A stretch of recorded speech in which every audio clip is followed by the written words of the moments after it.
샬롬 할렐루야. 요한일서 4장 16절. 하나님이 우리를 사랑하시는 사랑을 우리가 알고 믿었노니 하나님은 사랑이시라. 사랑 안에 거하는 자는 하나님 안에 거하고 하나님도 그의 안에 거하시느니라. 아멘. 제목은 초대장입니다. 마태복음 22장에 보면 이런 비유가 있습니다. 어떤 왕이 아들을 위해 혼인잔치를 베풀고 손님들을 초대했습니다. 왕이 배설한 잔치라면 얼마나 풍성하겠고 그 자리에 초대받은 자체가 얼마나 영광입니까? 그러나 초대받은 사람들은 자기 사업 때문에 가정의 일 때문에 초대를 거절했습니다. 아무리 좋은 잔치를 배설하고 초청받아도 자기 스스로가 거절했으니 참여할 수가 없었지요. 여기서 잔치를 베푼 주인은 하나님이시고 잔치는 장차 있을 천국 잔치입니다. 독생하신 아들 예수 그리스도와 구원받은 성도들의 혼인잔치를 뜻하지요. 하나님께서는 세상 모든 사람을 초청하셨습니다. 이 기쁜 소식을 전해 주어도 세상 정욕으로 가득 찬 사람들은 외면하지만 가난한 심령으로 초대에 응하는 사람들은 누구나 천국 잔치에 참여할 수가 있습니다. 그런데 단순히 천국 잔치가 아니라 그 중에서도 가장 영광스러운 새 예루살렘이 연회하는 초대도 있습니다. 세상에서도 어떤 초대장 안에는 첫째, 사랑하는 이들과 영원히 함께하고 싶다는 아버지 하나님의 마음이 담겨 있습니다. 세상에서도 어떤 부모님들은 인생에서 가장 감격적인 순간이 갓 태어난 자녀를 처음으로 품에 안았던 순간이라고 하지요. 사실 사랑 없는 눈으로 볼 때는 아이를 낳아서 기른다는 그 자체가 고생을 자초하는 일입니다. 그러나 부모의 입장은 전혀 다르지요. 만삭이 되어 거동이 불편한 것도 위험을 무릅쓰는 출산의 고통도 자녀로 인한 근심과 고생도 개의치 않습니다. 때때로 해맑은 아이의 웃음소리에 모든 시름을 잊기도 하고 자녀가 자라는 동안 사랑을 주고받으며 삶의 행복을 느끼기도 합니다. 자녀를 뒷바라지하려고 수고할 때도 너 때문에 이렇게 힘들다고 탄식하지 않습니다. 오히려 너를 키우는 보람에 내가 세상을 살아갈 힘이 난다 라고 하지요. 이런 부모의 사랑과도 비교할 수 없는 더 큰 사랑이 하나님께서 사람을 지으신 사랑입니다. 온 우주와 빛과 소리로 존재하셨던 하나님, 큰 영광 중에 계셨던 하나님께서 친히 아담을 빚어 만드셨지요. 그와 사랑을 주고받기 원하셨기 때문입니다. 자녀에게 좋은 것만 주고 싶은 부모처럼 하나님도 최고의 천국을 만드시고 거기서 영원한 행복을 주고 싶으셨지요. 그러나 이 영원한 행복은 거저 얻어지는 것이 아니었습니다. 하나님 편에서도 인간 경작이라는 고통과 인내의 과정을 겪어야 했습니다. 부모가 일방적으로 자녀를 사랑한다고 해서 자녀가 행복한 것은 아닙니다. 자녀 편에서도 부모의 마음을 알고 우러나는 사랑으로 부모를 대할 때라야 서로 간에 참으로 행복할 수가 있지요. 사람은 어둠을 체험하지 않으면 빛의 가치를 알 수가 없습니다. 경작의 고통, 경작의 슬픔, 사망 이런 것을 겪어봐야 하나님의 사랑이 얼마나 귀한지 알 수가 있지요.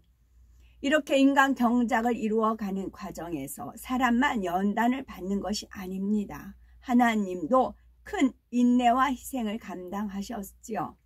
하나님을 대적하는 인생들을 참으셔야 했고 독생자 예수님께서 십자가에 내어주셨지요. 독생자 예수님까지 십자가에 내어주셨지요. 그러나 결국은 많은 영혼들이 구원받아 영원한 천국에 들어올 것을 바라보시기에 하나님께서는 지금도 사랑으로 경작하십니다. 이렇게 인내하고 기다리시는 것은 단지 구원받은 자녀들을 위해서가 아닙니다. 참된 자녀들을 얻기 위함이지요. 아브라함처럼, 모세처럼, 사도 바울처럼, 무사도들과 선지자들처럼 아버지의 마음을 알고 사랑을 주고받을 그런 자녀들을 기다리십니다. 그리고 그런 자녀들을 위해서 예비하신 곳이 천국, 새 예루살렘이지요. 우리가 이 땅에서도 화려한 저택을 보면 입이 딱 벌어지고 감탄사가 터져 나옵니다. 때로는 사진만 보아도 황홀하고 이런 데서 살면 정말 좋겠다 할 정도로 아름다운 경치도 곳곳에 있지요. 그러나 천국은 더구나 새 예루살렘은 이 지구와 온 우주를 창조하신 하나님께서 지혜와 능력을 다해서 예비하신 처소입니다. 세상 어떤 곳과도 비교할 수가 없지요.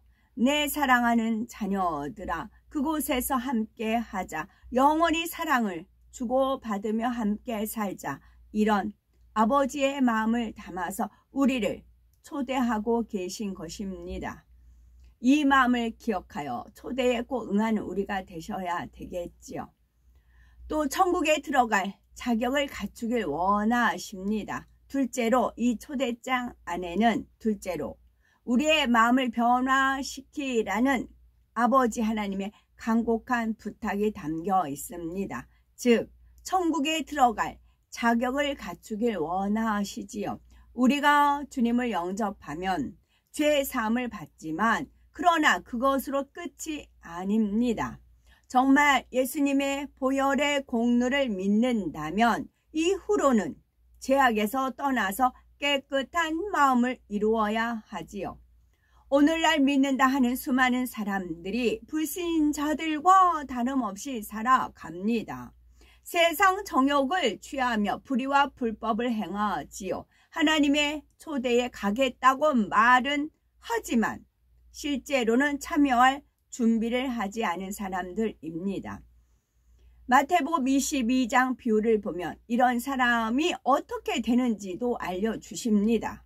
혼인 잔치가 흥겹게 벌어지고 왕이 참석한 손님들을 돌아보다가 예복을 입지 않은 한 사람을 발견했습니다.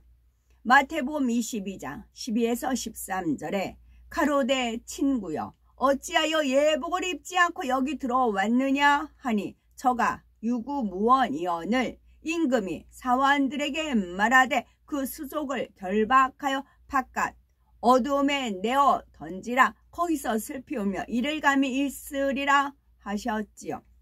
여기서 혼인잔치의 예복은 입는 것은 바로 깨끗한 마음으로 변화되는 것입니다.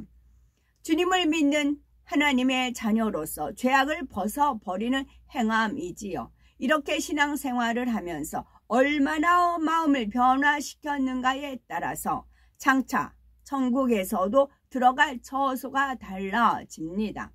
더구나 새 예루살렘 가장 좋은 천국에 가려면 기본적으로 죄와 악을 다 벗고 성결되어야 하지요. 이와 더불어 온 집에 충성해야 합니다. 그런데 신앙생활을 오래 한다고 해서 저절로 마음에서 죄와 악이 벌어지고 깨끗한 예복이 준비되는 것이 아닙니다. 스스로 노력하여 죄와 싸워 나가야 하지요. 물론 사람이 자기 힘으로 죄를 버리고 성결될 수는 없습니다. 하나님의 은혜와 능력이 있어야 하고 성령의 도우심이 있어야 하지요. 그러나 이런 은혜와 능력을 받기 위해 자기 편에서도 노력을 해야 한다는 말입니다. 악을 버리기 위해서는 불같이 기도해야 하고 때론 금식과 작정 철야를 해야 하는 것입니다. 열심히 노력하는데도 악이 계속 발견되어서 마음이 심히 공고할 때도 있지요. 그러나 포기하지 않고 힘써 노력하면 결국은 악이 버려집니다. 그만큼 더 깨끗한 예복이 준비되는 것이지요. 로마서 8장 18절에 생각건대 현재의 고난은 장차 우리에게 나타날 영광과 좋게 비교할 수 없도다 했습니다. 이런 싸움이 힘든 것은 하나님도 아십니다. 그러나 하나님은 새 예루살렘의 영광도 아시지요. 너무나 큰 영광을 예배하셨기에 어찌하든 성결을 이루도록 기다리시는 것이 우리 아버지 하나님의 사랑입니다. 사랑의 하나님께서는 참으로 많은 일을 이루어 오시지요. 깊은 영계의 비밀을 알려주시기도 하고 말로 다 설명할 수 없는 기사와 표적을 나타내 주시기도 합니다.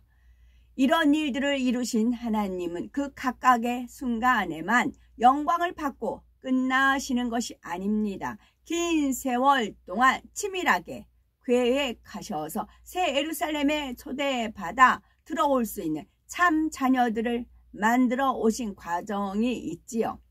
천국, 새 예루살렘을 눈앞에 그리듯이 생생하게 알려주셔서 죄를 버릴 수 있는 소망을 주시는 것입니다. 죄와 악을 벗고 성결될 수 있는 방법도 상세하게 알려주시고요.